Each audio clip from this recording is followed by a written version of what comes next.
Déjà de patrimoine, puisqu'avait lieu hier soir la 10e nuit des musées. Plus de 1000 lieux en France étaient ouverts au public, de noctambules. Voici l'exemple d'un bâtiment à l'architecture remarquable. Il s'agit d'une usine dans les Vosges, créée dans les années 50 par Le Corbusier.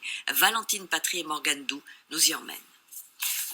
Au premier coup d'œil, ses couleurs, le béton, sa façade géométrique rappellent la cité radieuse de Marseille.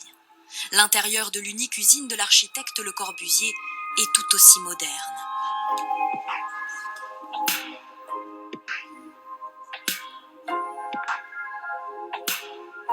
La journée, l'usine est encore en activité et travaille pour les grands noms de la haute couture.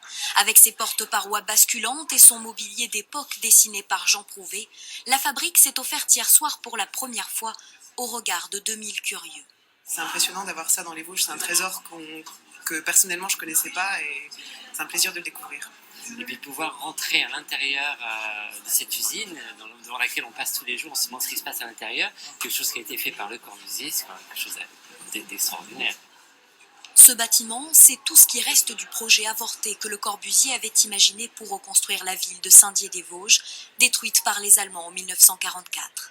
Mais cette maquette inspirera d'autres grandes œuvres internationales de l'architecte. Il est souvent connu pour ses habitations, il est souvent connu pour ses réflexions en termes d'urbanisme. C'est on va dire, l'architecte emblématique par excellence, mais c'est le seul bâtiment industriel de toute son œuvre. Et c'est évidemment une chance pour la ville de Saint-Dié de l'avoir sur son territoire.